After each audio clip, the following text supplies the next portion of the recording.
با مجموعه خبری این ساعت از تلویزیون جهانی یک با من بسم الله زکی خوش آمدید. ستاد فرماندهی مرکزی ایالات متحده سنتکام با انتشار بیانیه اعلام کرده است که نیروهای مسلح آمریکا و عربستان سعودی روز سه‌شنبه در یک عملیات مشترک ضربات دقیق هوایی را علیه مواضع تسلیحاتی و پشتیبانی نیروهای وابسته به ایران در شرق عراق انجام داده است. سنتکام در این بیانیه با تاکید این که این نیروها به دستور سپاهی پاسداران به نیروهای آمریکایی و زیرساخت‌های انرژی عربستان سعودی حمله کرده بودند، اعلام کرد که این حملات مشترک پاسخ قاطع بیش از 30 حمله پهپادی هدایت شده توسط سپاه طی 72 ساعت گذشته بوده و هشدار داد سپاهی پاسداران گروه‌های نیابتی‌اش برای جلوگیری از پاسخ‌های نظامی بیشتر آمریکا باید حملات را متوقف کند. ابراهیم رضایی سخنگوی کمیسیون امنیت ملی مجلس شورای اسلامی از گفتگوی تلفنی عباس عراقچی وزیر امور خارجه ایران با همتای اوکراینی خود انتقاد کرد. رضایی در شبکه اکس نوشت که بجای پاسخ به تماس وزیر خارجه اوکراین باید کاردار سفارت این کشور اخراج میشد. او همچنین مدعی شد که این تماس در حال انجام شده که ولادیمیر زلنسکی مسئولیت حمله به کشتی‌های تجاری ایران در دریای مازندران را پذیرفته و این اقدام را تحقیر ایران توصیف کرد. روزنامه وال استریت جورنال گزارش داده است که اختلال همزمان دو آبراهی راهبردی تنگه هرمز و باب المندب حدود 1/4 عرضه نفت خام جهان را تحت تاثیر قرار داده است. بر اساس این گزارش تنگه هرمز حدود 20%، باب المندب حدود 5% مسیر انتقال نفت جهان را شامل می شود که هر گونه اختلال در این مسیر می تواند تجارت جهانی انرژی را با چالش روبرو کند. سازمان بین المللی انرژی نیز هشدار داده است که افزایش تنش‌های مرتبط با ایران خطرات امنیت انرژی جهانی را بیشتر کرده و بی‌ثباتی نگرانی‌ها درباره بازارهای بین المللی نفتی را افزایش داده است. این سازمان تاکید کرده است که ادامه‌دار شدن اختلال در تنگه هرمز و باب المندب می‌تواند پیامدهای گسترده‌ای برای انتقال انرژی و اقتصاد جهان داشته باشد. ویتکاف، کوشنر و ونس می‌کوشد تا با توافقی که بتواند رفتار حکومت ایران را به طور موقت تعدیل کند تهران را مهار کند. گروه روبیو، هگست و دنکین لزوما خواهان کارزار نظامی نامحدود نیست و در پی پرچیدن ساختار منطقی است که بر سپاه امکان دارد چند کشور عربی نفوذ کند.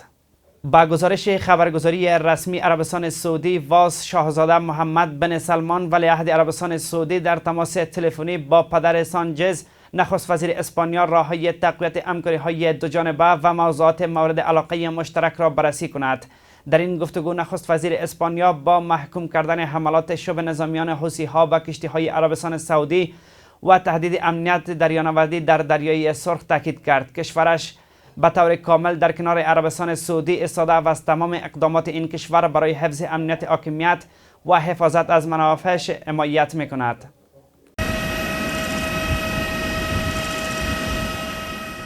با ادامه تلاش‌ها برای کاهش تنش میان ایران و آمریکا، مقام‌های تهران و کشورهای منطقه رایزنی‌های دیپلماتیک را افزایش دادند، اما همزمان هشدارهای نظامی میان دو طرف نیز شدت گرفته است. دونالد ترامپ رئیس جمهوری آمریکا گفته است که برای حل تنش‌های جاری با ایران گفتگوهای مثبت و دوستانه در جریان است. وی ابراز امیدواری کرد که این گفتگوها به نتیجه برسد. همچنان هشدار داد که در صورت ناکام ماندن مذاکرات، آمریکا ممکن است حملات نظامی را از سر بگیرد. ترامپ تاکید کرده است که آمریکا از دارایی‌های ایران که تحت کنترل واشنگتن قرار دارد برای جبران خسارت‌های جنگ استفاده خواهد کرد و تاکید کرده که این کشور ذخایر کافی مهمات در اختیار دارد.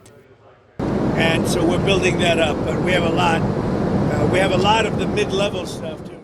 ما در حال انجام مذاکرات بسیار دوستانه با ایران هستیم و باید ببینیم در نهایت چی اتفاق خواهد افتاد. شما نمیتوانید آنها را با رشوه یا امتیاز راضی کنید، باید آنها را شکست دهید و ما هم در صورت نیاز این کار را انجام خواهیم داد. اما در حال حاضر گفتگوهای بسیار خوبی در جریان است. ما از پلهای ایران که تحت کنترل ما قرار دارد برای جبران خسارت‌هایی که ایران وارد کرده است استفاده خواهیم کرد.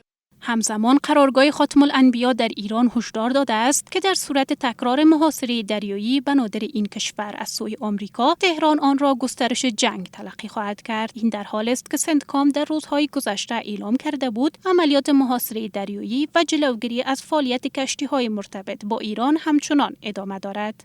در ادامه واکنش‌ها در داخل ایران به تنش‌ها با آمریکا، برخی مقام‌های این کشور بر ادامه مواضع سختگیرانه در برابر واشنگتن تاکید کردند.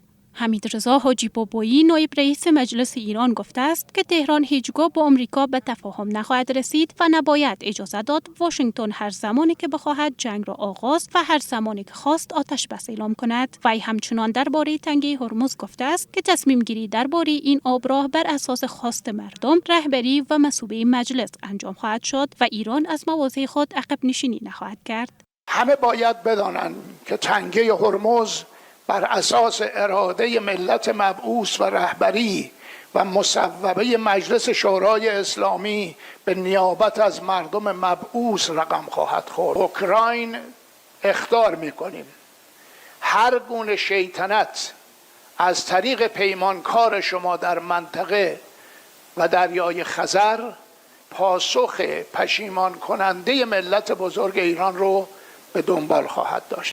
در همین حال مقام‌های ایرانی با انتقاد از همکاری برخی کشورها با آمریکا درباره پیامدهای استفاده از خاک این کشورها در عملیات نظامی علیه تهران هشدار دادند. غلام محسن اژه‌ای رئیس قوه قضاییه ایران به کشورهای منطقه و اروپایی هشدار داده است که اجازه استفاده از خاک خود برای انجام آنچه او جنایت جنگی خوانده ندهند.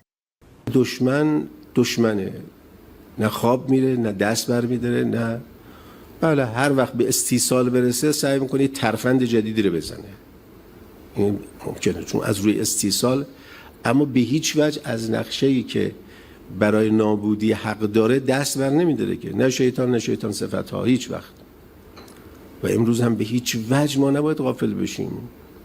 امروز هم باید واقعا هوشیار بود، توجه داشت. همزمان با ادامه اختلاف‌ها میان تهران و واشنگتن، ایران رایزنی‌های خود با کشورهای منطقه را افزایش داده است. عباس عراقچی وزیر خارجه ایران در تماس‌های جداگانه با وزیران خارجه عمان و عربستان درباره وضعیت تنگه هرمز، کاهش تنش و ثبات منطقه گفتگو کرده است. این تماس‌ها پس از آن انجام شد که عربستان اعلام کرد چند پهپاد شلیک شده از عراق به سوی این کشور را رهگیری و سرنگون کرده و گروه‌های مسلح متحد ایران را مسئول آن دانسته است.